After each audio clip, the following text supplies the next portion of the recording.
Hey, I'm Kirsten at Poplar Spring Farm. I just finished making our year's supply of jam. We got 32 pints all together and a bunch we put in the fridge. So this is what we did today, and I filmed while we were making it so you can see that. We have a fairly big strawberry patch, and while we're picking, what we don't eat fresh we just put in the freezer, and I freeze it all so that when I go to make the jam I make it all at once. So that's what you'll see. You'll see me taking the bags out of the freezer this morning and thawing them and then making the jam from there. So come along and I'll show you what we did. Here's the strawberries thawing in the sink. I pulled them out of the freezer when I went out to the garden this morning around 6, so they've been sitting here. It's about 2 hours later, and we don't run air conditioning a whole lot. We don't have it on now. The windows are open, and our house is warm, and so these are thawing pretty quickly here. So we're just about ready to get started. These are pretty thawed now. They're not all the way thawed, but we're gonna just go with it. It'll be fine.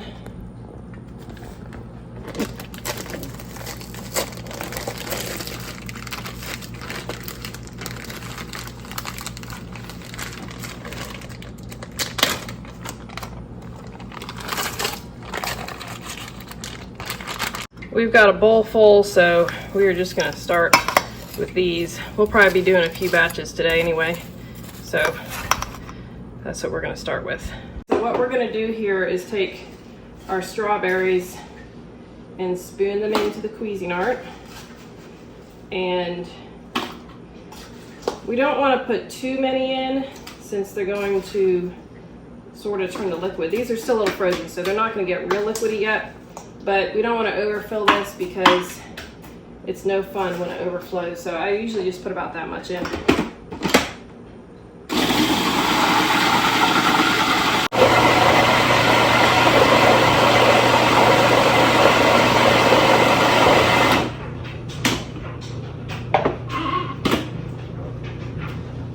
All right, now I'm just pouring it in here.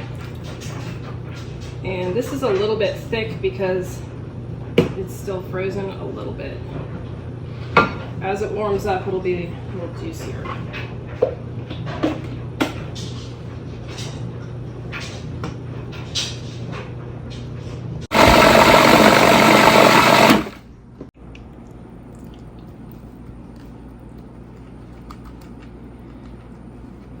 Okay, that's about 4 cups right there. And we want 15 cups of strawberry juice or puree or whatever all together. So that's 4. We're gonna keep going here.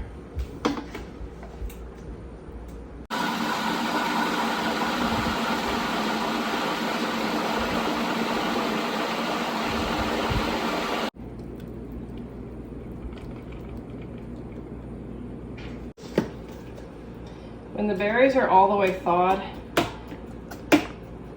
they get done up in here really, really fast. But when they're frozen a little bit, it takes a little longer. Okay, hit the on button. Or you can hold that one down, that's fine, go ahead. Hold it.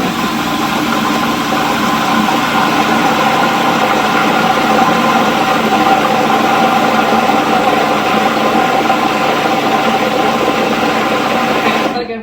Good job. This is gonna make 15 cups of puree, and now we're going to put the pectin in. Claire, you want to bring the pectin over? So for 15 cups of puree, we do 3 packs of pectin, and this is the kind of pectin that we're using this time. Claire, you want to go ahead and put that in?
Okay, we stir the pectin in while it's still cold.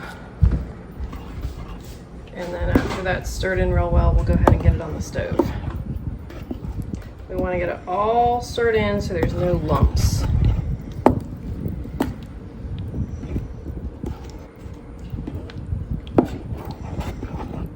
It's kind of a funny color right now. It looks like ketchup, but it'll end up getting really pretty.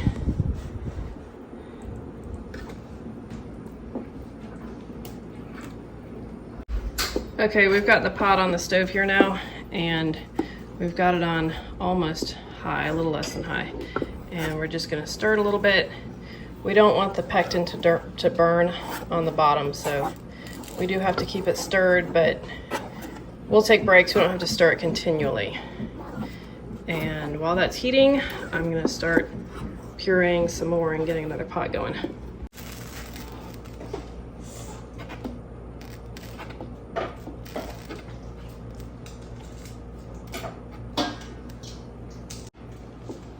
Ready? Okay. Okay, go ahead.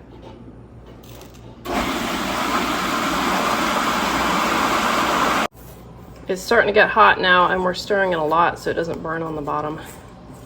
We need to get it to a full rolling boil. That's what we're shooting for. And while the kids have been stirring that, I've been cleaning up all the dishes, so we are nice and clean over here.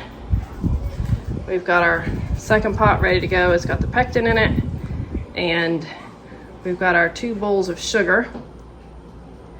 I will write down this exact recipe and put it in the description, but 15 cups of puree, and then in each batch goes 18 cups of sugar.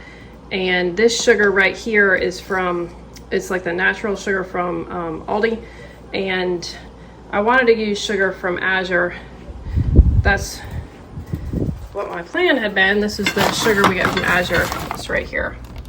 But I did not order last month, so we just had to run to Aldi and get their sugar. So that's what we did, and then 3 packs of the pectin for each batch. So here's my jars, and we rinsed them out last night, so they're ready to go, and I'm gonna go fill them with hot water and put them in the sink so we're ready when it's time to fill them. Our water comes out of the tap really hot, so I don't use boiling water. I just use water from the tap, and the idea is to keep the jars from breaking when we put the really hot jam in them. And my jars are clean, so I don't need to sterilize them. They're clean. Okay, here's my lids. I do use ball lids and 4-jar lids. A lot of people like 4-jar lids. I am not partial to any kind of lid. I just like a lid that'll work and a lid I can actually get. So I do like that 4 Jars is a small family company, so I try to buy from them, but I've got some of these, so I'm using these. And when I put them in here, this is what I put my lids in, and I put hot water in here to make this a little bit soft when we put it on the jar. And so I can get them out easy, I put one like that, and the next like that, and then like that, and I just stack them up and I leave them in there. And then right before we start actually canning, I'll put hot water from over here into this, so that these are just sitting in some hot water. It's starting to boil, and we want a full rolling boil. Go ahead and keep stirring there. A full rolling boil is a boil that will not stir away. So when you stir it, it just keeps boiling real hard. When it comes to a full rolling boil, that's when we put the sugar in. So we are getting close. Not quite there yet, but we're really close. You can see it's boiling just a little bit, but it's still stirring away right now. All right, we got a full rolling boil here, so we're gonna pour this in real careful so we don't slop everywhere.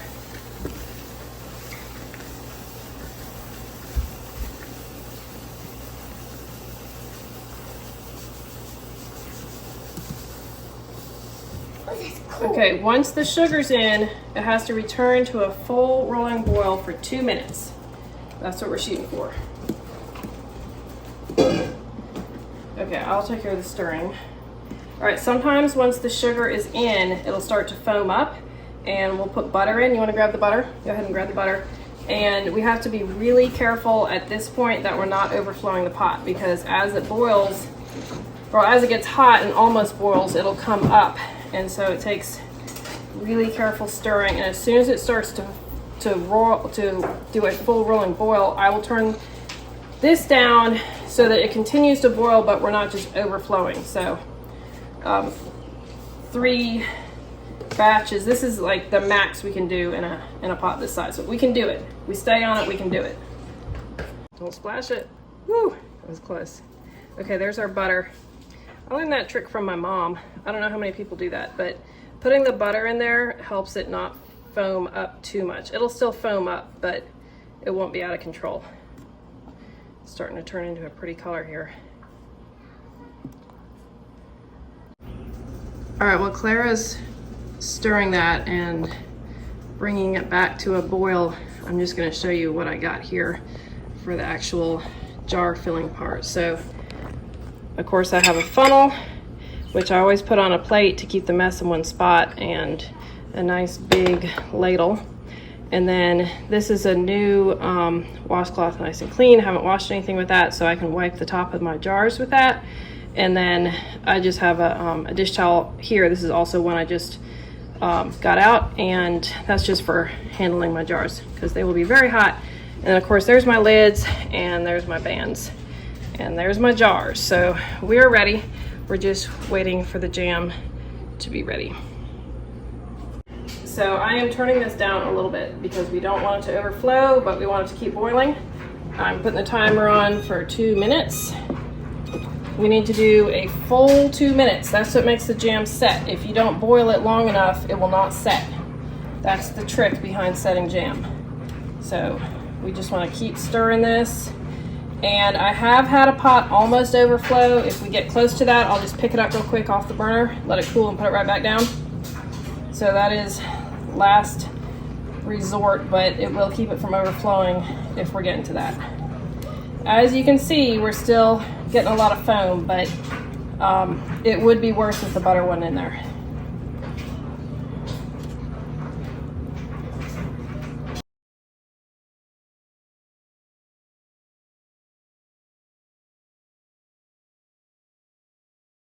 Got my pot turned off, and I do not like to can the foam,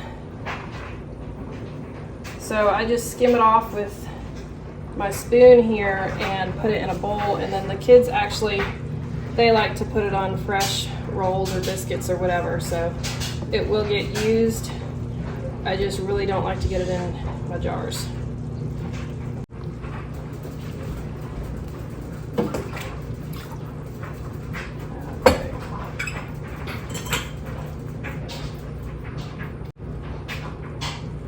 We want about a 1/4 inch of headspace, which means we fill it about a 1/4 inch to the top of the jar. And then I take my clean washcloth and I wipe around the top really carefully. Any jam on there and it won't seal. I put my lid on, and then here's the tricky part. This is what makes me a rebel canner. I tighten that up and my jar goes upside down. All right, next.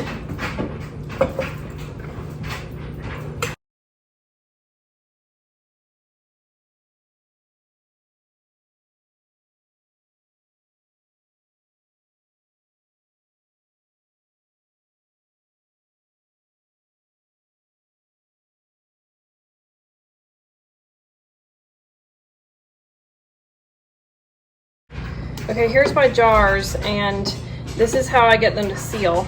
This is not approved by the USDA, and so you do your own research and figure out what you want to do. But I've been sealing my jam jars like this for almost 20 years, and it works well. So this is how I do it. You make your own decision on that.